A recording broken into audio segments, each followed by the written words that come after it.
Have you ever gotten so angry you kicked a table or maybe yelled at your computer because it was being slow? It sounds a bit silly when we say it out loud, but it's something many of us have done.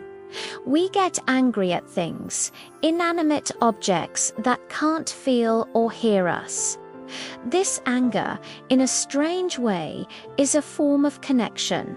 When we direct that strong emotion towards something, we're creating a link, a relationship, even if it's a negative one. Think about it. You wouldn't get angry at a table you didn't care about. Maybe you care that it's in your way, or that you just stubbed your toe on it. The anger itself establishes a connection. But here's a thought.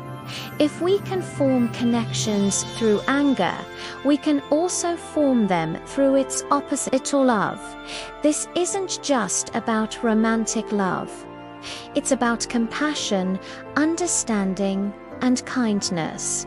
It's a different kind of energy, a different way of relating to the world around us. While anger builds walls and creates conflict, love builds bridges and fosters harmony. Instead of kicking the table, what if we took a deep breath and just moved it? Instead of yelling at the slow computer, what if we showed a little patience? It's a choice we have in every moment. We can choose the energy we want to connect with. Now, let's go back to that table you kicked. What if, after you calmed down, you went back and said, "I'm sorry. It might feel ridiculous to apologize to a piece of furniture, right? But it's not really about the table. It's about you. It's about acknowledging your own actions and taking responsibility. Being able to apologize, even to an object, shows incredible strength.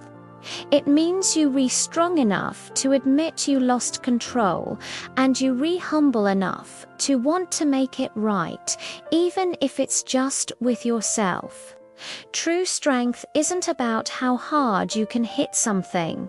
It's about having the self-awareness and courage to control your impulses and choose a better way. It's about being the master of your emotions, not their slave. This simple act of apologizing to something inanimate is a powerful exercise in humility and self-regulation. It trains your mind to recognize when you crossed a line and builds the habit of returning to a state of peace.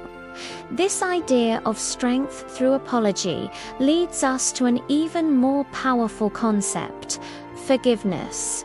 Anger is often compared to a fire. It can start small, like a tiny spark of annoyance. But if you feed it with resentful thoughts and replays of what made you mad, it can grow into a raging inferno that consumes everything in its path, especially your own peace of mind. Now, what do you use to put out a fire? Water. In the world of emotions, love and forgiveness are the water that extinguishes the fire of anger. When you choose to forgive someone or even yourself, it's like pouring cool, soothing water over those burning flames. It doesn't mean you're saying what happened was okay. Forgiveness isn't about condoning bad behavior. It's about freeing yourself from the heavy burden of carrying that anger around. Holding on to anger is like grasping a hot coal with the intent of throwing it at someone else. You are the one who gets burned. Forgiveness is letting go of that coal, not for their sake, but for yours. It's a conscious decision to release the negativity and make space for peace. Every time you feel that spark of anger, you have a choice. You can fan the flames, or you can reach for the water. You can let the fire rage, or you can choose love and forgiveness to put it out. This choice might not always be easy, especially when you feel deeply wronged, but with practice, it becomes more natural. You start to see that the temporary satisfaction of anger is nothing compared to the lasting peace that comes from letting go. By consciously choosing love and forgiveness, you are not just managing your anger, you are transforming it. You are taking its destructive energy and turning it into an opportunity for growth and healing. Imagine your life as a garden. Every day, you have the choice to either plant seeds of anger and resentment or seeds of love and compassion.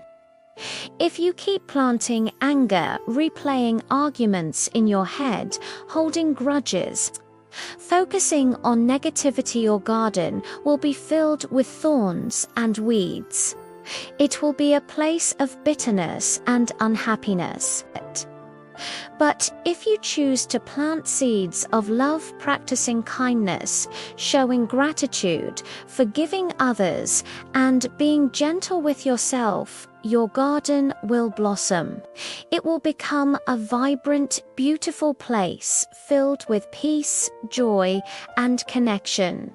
This isn't just a nice metaphor, it has a real impact on your life. When you actively work to reduce anger and nurture love, your entire reality begins to shift. Your relationships improve because you approach them with more patience and understanding. Your mental and physical health gets better because you are not constantly flooded with stress hormones like cortisol and adrenaline, which are released when you're angry. You become more resilient, more optimistic, and more open to the good things life has to offer. And this change doesn't just stop with you, it ripples outward. Your positivity affects your family, your friends, your colleagues, and even strangers you interact with. You become a source of light in the world. By changing your inner world, you start to change the world around you. Each act of love, no matter how small, adds to a collective energy of positivity. It's crucial to understand that the goal isn't to never feel angry again. That's unrealistic and, frankly, not even healthy.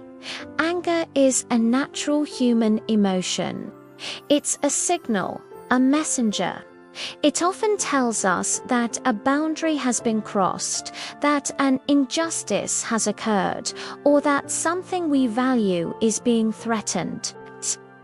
Feeling angry is not the problem. The problem and the opportunity lies in what we do with that anger. It's not about suppressing it, which can be just as harmful as letting it explode. Suppression is like trying to hold a beach ball underwater. Eventually, it's going to pop up with even more force. So, what's the alternative? The key is to learn how to deal with your anger constructively. When you feel it rising, the first step is to pause. Don't react immediately. Take a deep breath or 10. This simple act creates a space between the feeling and your reaction. In that space lies your power to choose. Ask yourself, what is this anger telling me? What boundary was crossed? What need is not being met? Listen to the message behind the emotion. Once you understand it, you can decide on a wise course of action. Maybe you need to have a calm, assertive conversation with someone. Maybe you need to set a firmer boundary. Maybe you need to walk away from a toxic situation. Or maybe you just need to go for a run or talk to a friend to release the energy safely. Dealing with anger constructively is a skill, and like any skill, it takes practice. There will be times you mess up, and that's okay. The important thing is to be compassionate with yourself and keep trying. What truly matters is not the absence of anger, but the presence of awareness and the commitment to handling it in a way that leads to resolution, not more conflict. Remember, emotions are just visitors. You don't have to let them move in and take over your house. You can acknowledge them, listen to what they have to say, and then politely show them the door. If you find that anger is controlling your life and these strategies aren't enough, please know that it's a sign of strength, not weakness, to ask for help.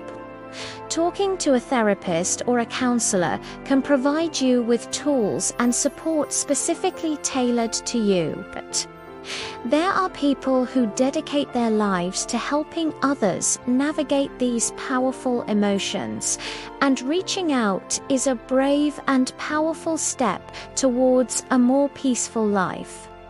You don't have to go through it alone. Thank you so much for spending this time with me today. I hope these ideas give you some food for thought on your own journey. If you found this helpful, please like the video and subscribe to the channel for more content on personal growth and emotional well-being. See you next time.